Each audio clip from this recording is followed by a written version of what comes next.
నమస్తే. ధన సంపాదన విషయంలో సంపాదన మార్గాలు ఒక్కొక్కరు 2, 3 రకాలుగా ఆదాయాన్ని సంపాదిస్తారు. మరి అలాంటి ఆదాయాన్నిచ్చే ఉదాహరణ జాతక చక్రం అక్టోబర్ 1981లో పుట్టినవారు వీరు. లగ్నం కుంభలగ్నం, లగ్నాధిపతి శని భగవానుడు, రాశి మకర రాశి, రాశ్యాధిపతి కూడా శని భగవానుడే. మరి నక్షత్రం శ్రవణ, చంద్రుడు. మరి చాలా వీడియోల్లో చెప్పుకున్నాను. ప్రతి భావానికి ఒక కారక గ్రహం ఉంటుంది. మరి ప్రతి ఒక్కరికి ఉద్యోగం చేసో, వ్యాపారం చేసో ధనం సంపాదిస్తారు. మరి ఆ భావానికి కారకుడు, దశమ భావానికి కారకుడు బుధగ్రహం. అంటే బుధగ్రహానికి దశమ భావానికి కారకత్వం ఇచ్చి ఉన్నారు.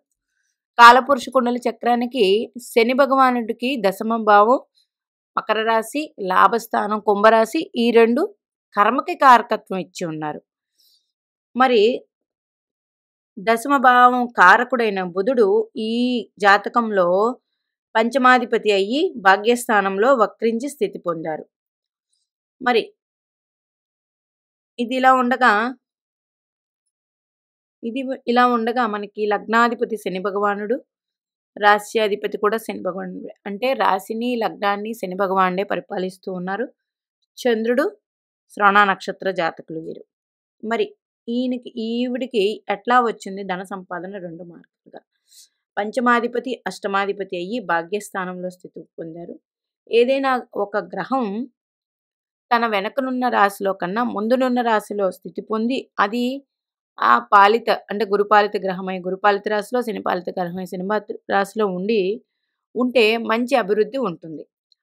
మరి భాగ్యస్థానంలో పంచమాధిపతి కానీ, భాగ్యాధిపతి కానీ, లగ్నాధిపతి కానీ చాలా వీడియోల్లో చెప్పి ఉన్నాను. లగ్న పంచమ భాగ్యాధిపతులు శుభాన్నిస్తారు. మరి వక్రము అంటే ఇప్పుడు ఇక్కడ బుధగ్రహం వక్రించి ఉంది. ఈ జన్మజాతక చక్రానికి వక్రము అంటే మనము వెనుక జన్మలో ఆ గ్రహ కారకత్వం సంబంధించి మనం ఇక్కడ జన్మించాము. అంటే దశమ కారకత్వం అంటే పని. అంటే చాలా విషయాల్లో మనం పని విషయాల్లో పెండింగ్ కర్మ ఉండబట్టి ఇప్పుడు ఆయా పెండింగ్ కర్మలన్నీ పూర్తి చేస్తారు. మరి పంచమాధిపతి అవడం వల్ల సంతానము, విజ్ఞానము, క్రియేటివిటీ, అదృష్టం ఇవన్నీ వస్తాయి. మరి వీటిలన్నిటిలో కూడా వీళ్ళు ఇప్పుడు ఈ జన్మలో పూర్తి చేయాల్సి ఉంటుంది. మరి అందువల్ల బుధగ్రహం వక్రించిన వారి జాతకాల్లో చూసుకోండి మీరు. ఎవరికైనా బుధగ్రహం వక్రించుంటే 100% వీరు ఎక్కువ ఉద్యోగాలన్నా మారుతూ ఉంటారు. లేదా ఒకటికి మించి 2 వ్యాపారం కానీ, ఉద్యోగం కానీ ఏదో ఒకటి దాంట్లో వీరు పని చేస్తూ ఉంటారు. 100% ఇది జరిగి తీరుతుంది. మీ జాతకాల్లో ఉంటే చూసుకోండి. మరి ఇంకా ప్రస్తుతం ఈవిడికి గురు మహాదశ. గురుడు ఈ లగ్నానికి ద్వితీయాధిపతి, లాభాధిపతి అయ్యి అష్టమంలో స్థితి పొంది ద్వితీయ స్థానాన్ని చూడడం వల్ల 100% ధనం బాగా వస్తూ ఉంటుంది ఏం సంపాదించినా. అట్లాగే శని భగవానుడు కుంభలగ్నాధిపతి, వ్యయాధిపతి అయిన శని భగవానుడు ఈ లగ్నానికి అష్టమంలో స్థితి పొందారు. శని భగవానుడికి అష్టమ కారకత్వం ఉంది. అష్టమ భావకారకానికి శని భగవానుడు ఇక్కడే ఉన్నారు. ఇది శనిపాలిత రాశి కన్యా రాశి.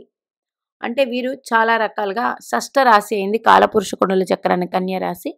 మరి వీరు వ్యయాధిపతి, లగ్నాధిపతి అవ్వడం వల్ల వ్యయము అంటే శయ్యాస్థానం, అట్లాగే ఖర్చు, అట్లాగే హాస్పిటాలిటీ ఇవన్నీ వస్తాయి. అందుకని వీరు ఆధ్యాత్మికంగా కూడా ఉంటారు.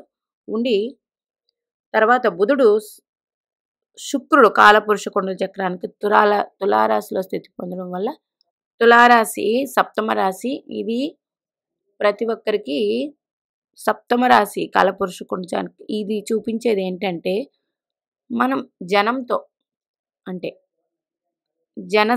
జన సమూహంతో లేదా లేడీస్కి సంబంధించింది ఇట్లాంటి వాటితో ఈ వ్యక్తికి ఇన్వాల్వ్మెంట్ ఉండి మంచి క్రియేటివిటీగా వీరు ఉద్యోగమో వ్యాపారమో ఏదో ఒకటి చేస్తూ ఉంటారు 100%.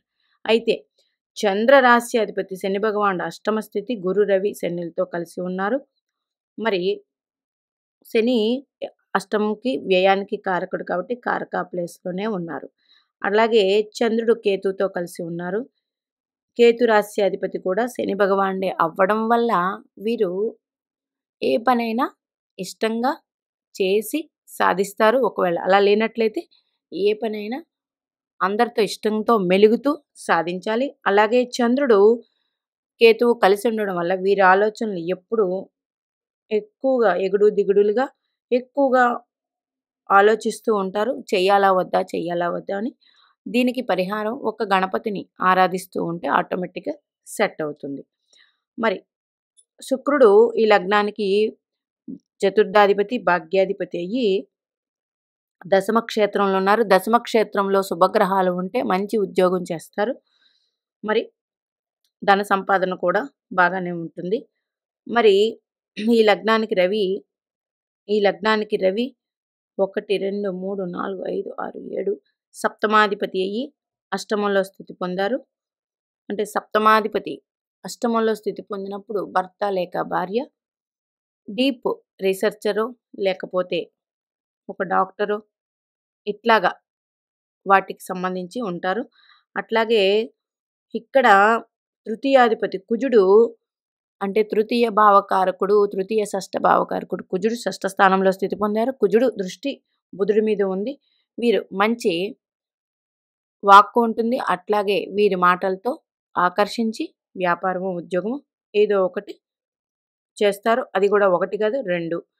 అట్లాగే రాహు కుజులు కలిసి ఉన్నందువల్ల షష్ఠ స్థానంలో పాపగ్రహాలు బలంగా ఉంటే అందులో రాహు కుజులు కలిసి ఉన్నందువల్ల వీరు ఏ పనినైనా తమకు తామే హ్యాండిల్ చేసుకుని బాగా ఎలాంటి కష్టాన్నైనా సరే హ్యాండిల్ చేయగలరు వీరు. మరి శని భగవానుడు భాగ్యాధిపతిని చూస్తూ ఉన్నారు. అట్లాగే ద్వితీయ స్థానాన్ని చూస్తూ ఉన్నారు. మరి లగ్నాధిపతి కూడా అయ్యారు.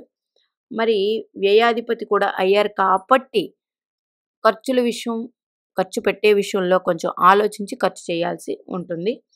మరి రవి భగవానుడు సప్తమాధిపతి కాబట్టి సప్తమాధిపతి రవి కూడా ద్వితీయ స్థానాన్ని చూస్తూ ఉన్నారు. మీనరాశి అంటే సప్తమాధిపతి రవి అంటే భర్త ద్వారా కూడా చాలా కలిసి వస్తుంది. ఇట్లాగా ఒక్కొక్కటి చెప్పుకొని వెళ్ళిపోతూ ఉంటే ఇంకా చాలా సమయం పడుతుంది. మరి ధన సంపాదన మార్గాలు ఈ వ్యక్తికి ఎలా ఉన్నాయండి అనేటప్పటికి మీ జాతకాల్లో చూసుకోండి. బుధ గ్రహం గాని వక్రించి ఉంటే 100% 2, 3 రకాల ఉద్యోగాలన్నా చేస్తారు. 2, 3 రకాల వ్యాపారాలన్నా చేస్తారు. చేస్తూ ధనాన్ని సంపాదిస్తారు. అలాగే అది బుధుడు మీ లగ్నానికి ఏ భావకారకుడయ్యాడో చూసుకోండి. దాన్ని బట్టి దానికి సంబంధించిన ఉద్యోగాలు, వ్యాపారాలు, ఇన్వాల్వ్‌మెంట్స్ ఉంటాయి. బుధుడు ఈ లగ్నానికి పంచమాధిపతి, అష్టమాధిపతి అయ్యారు. అష్టమం అంటే డీప్ రీసెర్చ్, అట్లాగే ఎల్ఐసి, అట్లాగే పెద్దవాళ్ళ ఆస్తి, ఇవన్నీ ఇట్లా పోతే ఆయుష్ ఇవన్నీ వస్తాయి కాబట్టి బుధుడు ఆయా రంగాల్లో సంపాదన మార్గాలను ఇస్తారు. ఇప్పుడు క్రియేటివిటీ అన్నాం కదా, క్రియేటివిటీ అంటే క్రియేటివ్ రంగాలతో ధన సంపాదన ఉంటుంది. అలాగే మంచి మాట చాతుర్యంతో కూడా ధన సంపాదన ఉంటుంది. ఇట్లాగ ఉంటాయి. మీకు బుధుడు వక్రించి ఉండి మీ జన్మజాతక చక్రంలో మీ లగ్నానికి ఏ భావకారకుడయ్యాడో ఆ భావానికి సంబంధించినవన్నీ చేస్తూ ఉంటారు. అది 2, 3 రకాల సంపాదనా మార్గాలు. మరి ఇప్పుడు గురు మహాదశ 2028 తర్వాత ఈ వ్యక్తికి శని మహాదశ వస్తుంది. లగ్నాధిపతి దశ మంచినే ఇస్తుంది. మరి అక్కడి నుంచి బుధ మహాదశ వస్తుంది. అంటే సుమారు 60 సంవత్సరాలకి అది కూడా బాగుంటుంది. 100% వీరు చేసిన ఉద్యోగం, వ్యాపారాల వల్ల కలిసి వచ్చి వీరు అద్భుతమైన జీవితాన్ని చివరి దశలో గడుపుతారు. మీనాక్షిదేవి ఆశీస్సులు మనందరి మీద ఉండాలని కోరుకుంటూ నమస్తే.